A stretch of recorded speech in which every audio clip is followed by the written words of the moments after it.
Hello and welcome to Profiles in Risk. This is your host, Tony Cañas, and today I am recording with Jo Lynn Clemens, fellow CPCU and CEO and founder at riskkarma.io. Jo Lynn, thank you for being with me today. How's it going? Fantastic, Tony, and I really appreciate the invitation. Awesome. So I've got a little bit of a cough and a little bit of runny nose, so I might be putting myself on mute at times. I'll make sure to, I'll do my best to not damage the recording, so to speak. So we're recording end of day on Friday, 5 p.m. my time. And normally I break the ice talking about the weather, and you're listed as Scottsdale, Arizona, which this time of the year is just gorgeous, right? You've been hot all summer. Now it's gorgeous, right? Yeah, But you're not in Scottsdale right now. So where are you and why? yeah, I'm a little bit in a unique situation. I'm actually in Bentonville, Arkansas right now.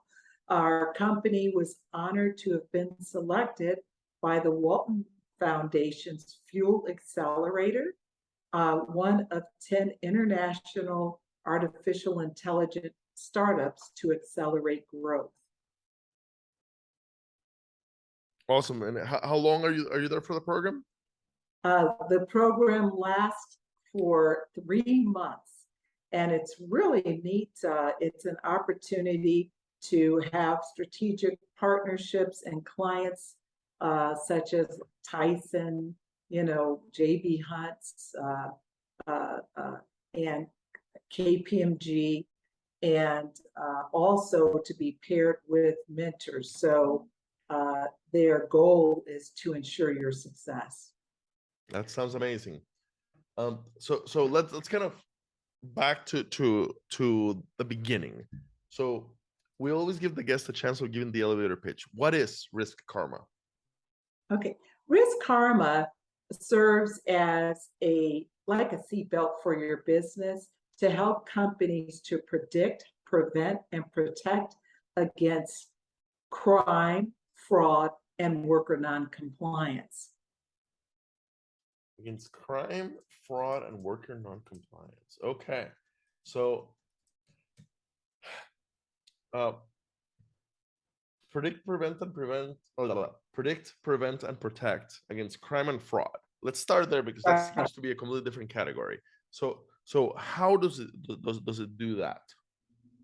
Okay, so the basis of it is, and it starts back with the story of the origin, right? So I was managing litigation departments for large insurers, and I noted that the settlements, and especially as regards lawsuits, were increasing exponentially. Back in 2019, the average settlement for like a negligent hiring risk was 1.6 million. And negligent hiring relates to a company's responsibility for the actions of its workers. Something has happened since, and now it's in the neighborhood of 20 million plus for settlements since 2019. One thing is that expanding definition of who's an employee to include your contractors and vendors in different jurisdictions, social inflation, and that they call it, interestingly enough, the Kardashian effect, because it relates to how jurors, their perception of settlements based on what happens with celebrities and with social media has actually driven up the settlement values. It's unbelievable. Like, I'll give you an example. There was a trucking incident in Florida, one vehicle, $900 million. Yeah, I heard about that one. And Edison in California is another example. A wrongful termination. The settlement was 47 million, but with the punitives, and that's where a lot of it kicks in. Also, the award ended up being 460 million. So myself and a team of risk, compliance, insurance and financial experts, senior vice presidents at BBVA Bank, senior vice president at Swiss Re. We got together and we, assessed the situation along with data scientists to figure out what can be done, by companies to reduce their exposure. It surrounds employer liability. So any way that an employer can be liable for an action of its workers, whether it's embezzlement, theft, multiple accidents, workers' compensation injuries that relate to non-compliance, or cyber. And so when a court looks at these cases, they're looking at two prongs. First, they're looking at what are the policies and practices in place that a company has in place. And then secondly, they're looking at what information is in the records that relates to this worker. And oftentimes we found, and thus the term now of enterprise risk management, that this data is in silos in different departments. So it might be in HR, risk, safety, and we aggregate data and provide the insights based on our proprietary metrics that help companies to see emerging issues. And I'll give an example of an emerging issue. So for instance, 98% of embezzlements we found to occur when there's these three factors, and they're very interesting. One is no vacations post 2 years, sounds like a star employee, failure to share duties, and a conflict of interest. 98% of embezzlements. And why is that important?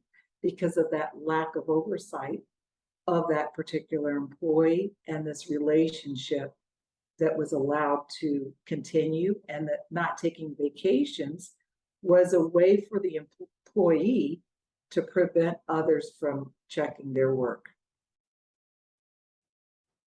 Yeah, this reminds me a lot of a lot of the fraud training that I took when I was in claims. So yeah, things like no vacations have always been a big indicator of fraud. Okay, so I can see how this is valuable for any employer. With the audience being insurance companies and insurance brokers. On the insurance carrier side, they're generally large companies, makes perfect sense. I'm wondering how is the product distributed? Oh, it is a SaaS-based platform. So it's a software that sits on top of existing HR and risk systems and pulls the data in and scores it. That's for the worker risk quotient component that has the worker scoring. There are two other modules as well. There's a diversity risk quotient that relates to an employer's exposure for EOC. Tell me about that. Yeah. So the other is back in 2019 is when I, started building this application. We found 349 million in fines alone with the EOC. And of course, data has shown that the most profitable companies have that diversity of thought internally. So our platform helps to measure and track diversity and inclusion initiatives by looking at race, gender, salary, 40 plus, military, disabled, and management levels. And then you add to that turnover ratios and the reason for the employee leaving or contractor leaving the company. Okay, so this is the kind of thing that can warn leadership if there is a systematic underpayment of women, for example, or of minorities. Yes, yes. And at the same time, help with the talent upskilling, which is important for worker retention in the first place. How does it do that?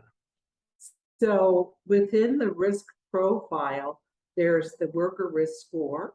I forgot to mention there's also gamification in that. So the worker can course correct or take training to improve their score.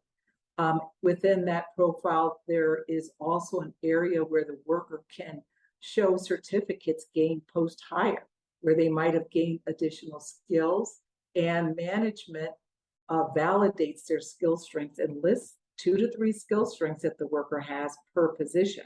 This becomes part of their career portfolio that the worker can use for promotions internally or for their next, position.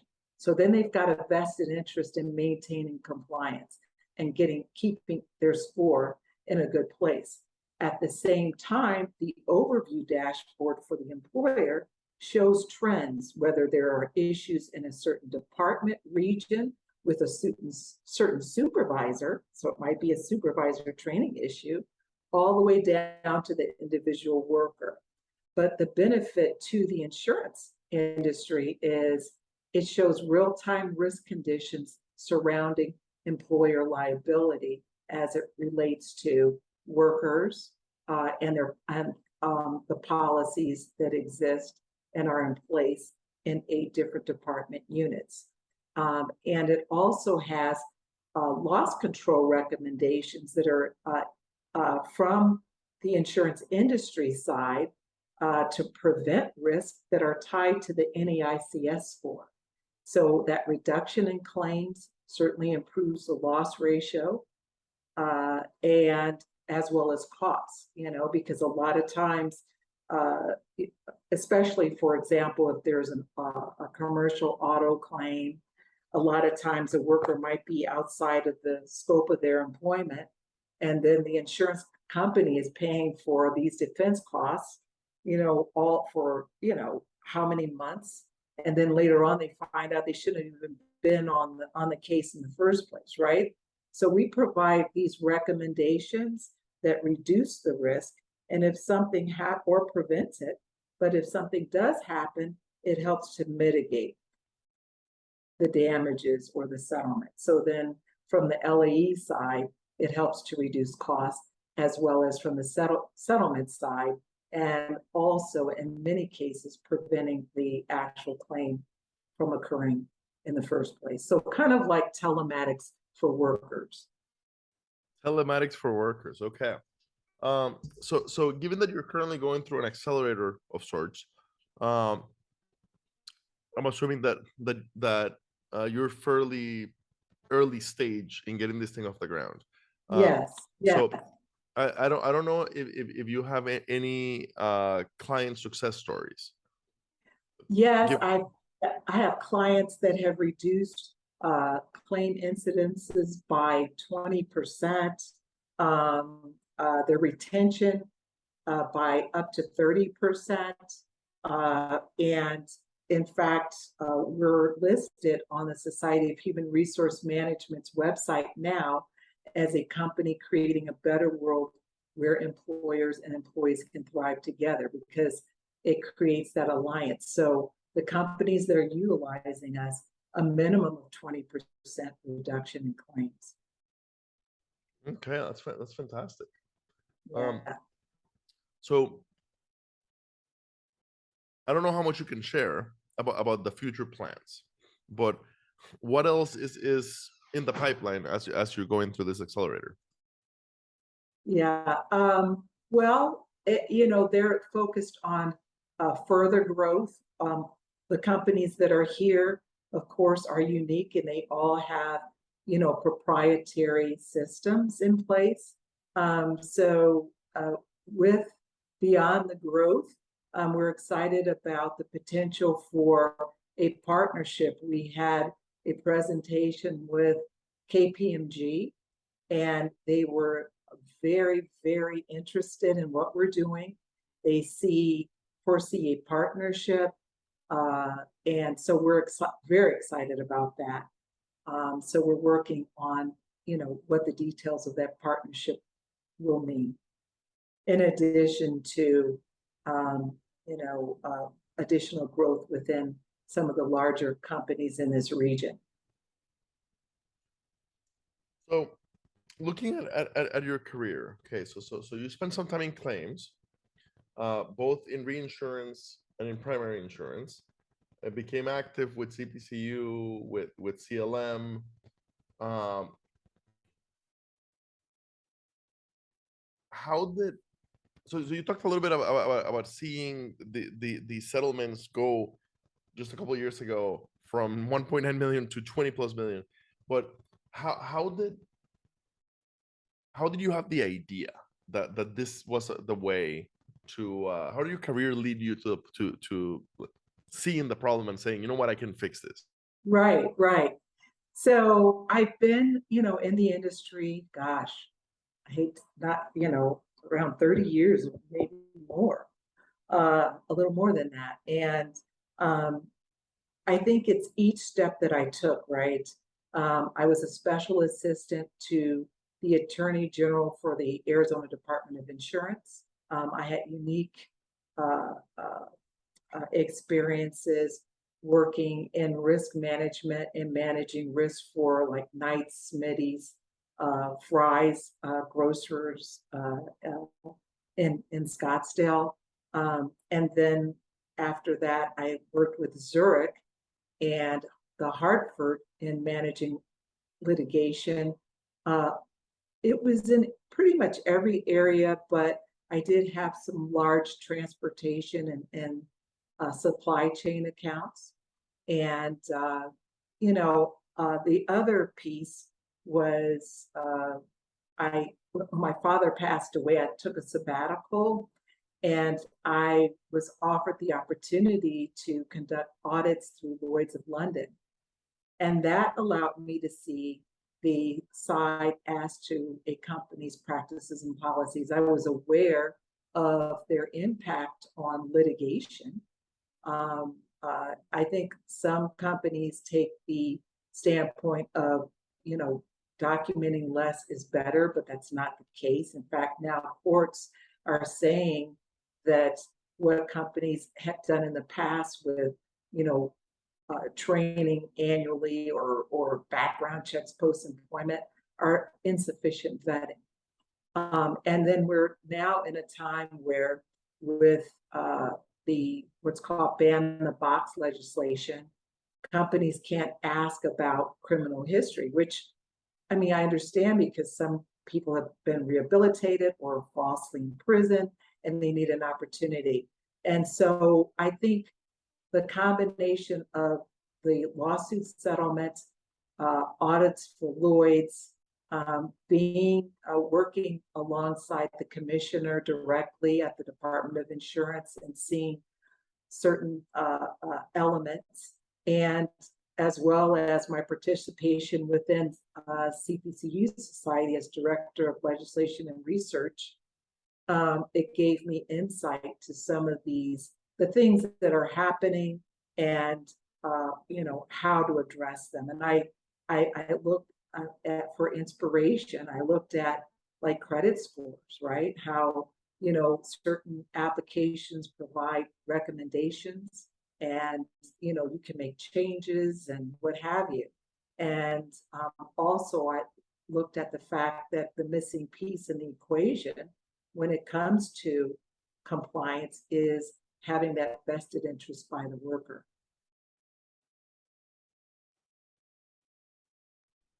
Makes sense. So basically we get the worker, so we give management visibility, Right, and then we get the worker um to comply, but by gamifying it and rewarding it in some way. right. And it's, and the thing is, most workers, the majority, are going to have this great score. They're going to have this tool and resource that helps them to shine, right? And gives them more engagement, especially in a hybrid workforce or with remote workers. And it works, of course, with in-house employees, but it also works with contractors as well. And I think that's very important because it's certainly hard to maintain brand loyalty and the reputation of a company, which is even hard to put a price tag on when some of these incidences occur, right?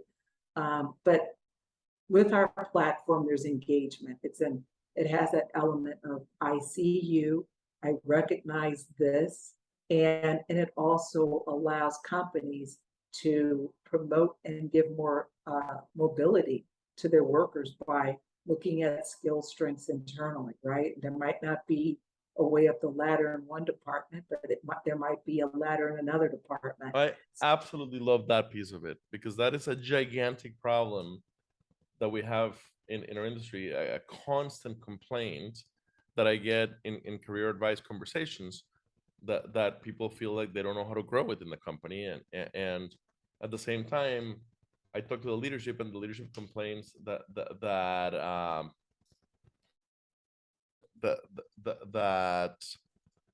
um, they don't have people, right? Right, So right, help me understand that one. Like right. the talent wants to grow. You're telling me you can't, that you can't find them. It just doesn't make sense to me. And yeah, a big part of it is we have a visibility problem. I agree. So 100. anything that the system can do to identify high performers, to identify high potential, to identify people who are maybe in the right boss, but in the wrong seat. Yes, yes, yes. And I agree. And then you see people leaving because of that lack of opportunity as well. So we wanted to create a platform that wasn't a hammer, but our goal is to create transparency, accountability, safety, and equality to improve society one workplace at a time. That is our vision. And that's what our entire team is committed to. And I think it helps to make it work. I would say, too, another piece in the that helped me or helped lead me down this path beyond. I think, becoming a member of Society CPCU was huge, and it opened many doors for me. And I mean, I was lucky to be a delegate ambassador to China as a result of that as well, and participating locally. It afforded me the opportunity to work with CLM. I was a speaker there and became a regional chair of the Claims Litigation Management Organization. And it gave me access to information and insights that I would not have had before without having been a CPCU member. That is fantastic. And the CPCU membership is now open to everybody that's in the industry. Of course, it is better when you get the designation, because you learn a ton from the designation. Will help your career. But membership is now available to all, so take advantage of it. Yeah, You really can't go wrong. So no, fantastic. Thank you so much for joining me today, Jo Lynn. Looking forward to see what you guys do after you get out of the accelerator and keep growing it. Very cool stuff. Very, very cool stuff. Thank you for your time today. yeah, thank you.